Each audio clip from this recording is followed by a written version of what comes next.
All right.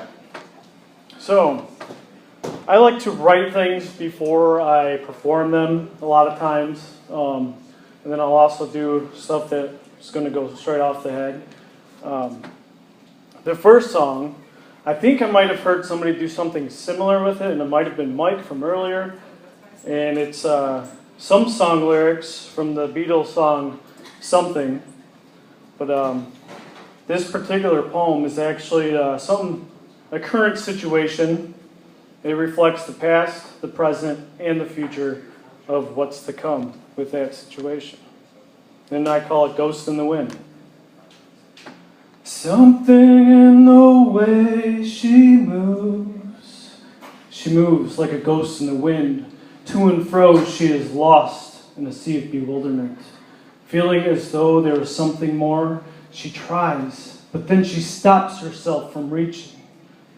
Every helpful hand is turned down upon approach. Although grateful, she feels as if she is beyond saving. She keeps running away until something clicks in her mind, along with her eyes open one morning, and she's forever changed.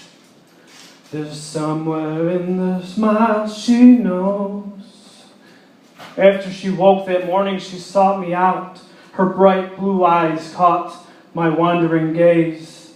A soul with a heart so tender and warm, still struggling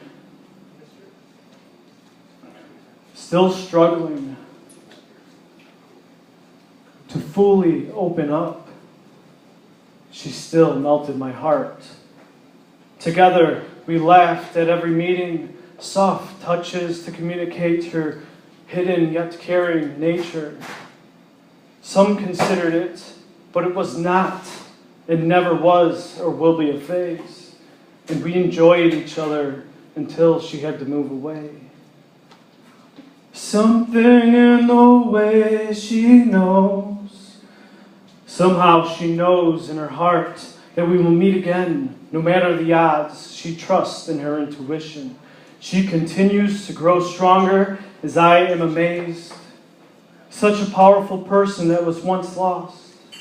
Like a ghost in the wind, she calls every now and then. She can be heard, although not always seen. No longer moving to and fro, she just moves to, approaching her goals as she lets the breeze blow through her hair. Thank you.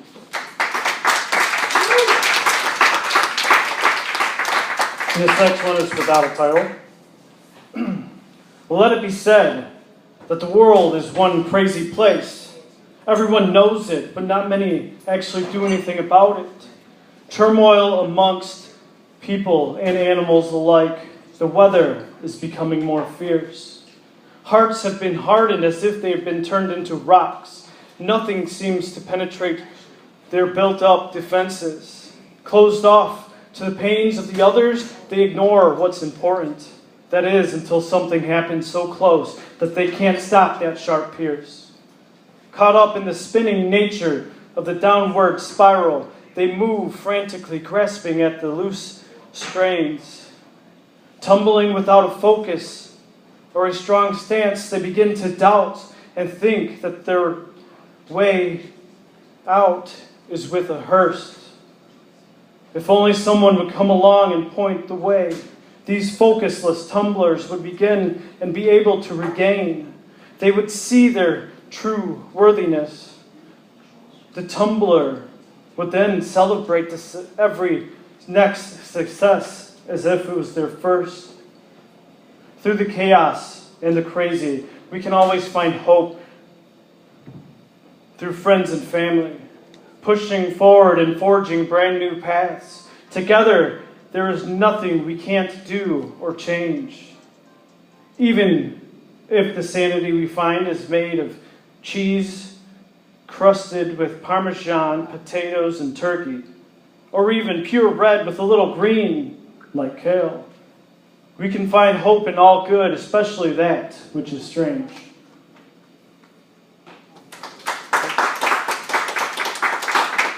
And this next one, it's going to be random off the top of my head.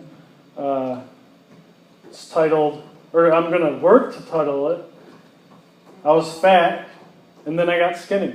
Or no, I got fat and then got skinny. I seen it. I saw it happen. You really did. Stress can be a funny thing.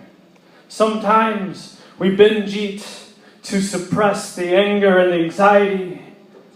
We get fat and then we get skinny. But sometimes when you're fat, people think that you're jolly, but you're not. You're in pain, but you don't know how to speak it. You don't know how to push out, push forward into the void, but instead you just bury yourself within the food. Calories consume. They taste good, every morsel that you eat. They uplift the spirit, and so it disguises you and fools everybody that you meet. You think that because someone is jolly and their personality is grand, that there isn't something going on, something inside that has taken a stand. And then one day, the mirror opens and the lights turn on and you see yourself and you see what is wrong. And so you push out. You push against the grain within. And that is when you defeat the sin. Obesity trends start falling down because now you have a place to stand and encourage others around. Coming from that standpoint, there's nothing else but to make ground. And so we'll pool everybody together. And out of the midst of the darkness, we can shed the light onto one another. I was skinny, and then I got fat. I was happy, and then I was depressed. And then I learned that balance of the two were important. And so whatever you go through, it might seem like you're stuck in a rut, not giving a fuck, excusing the language of the others, but you shouldn't, because that's just your luck. That if you make excuses for those who come against you, you are empowering them, and you start to lose you. And then, when all else is lost, and the shed is broken, you can start pushing up, because that's the only way to go. Thank you.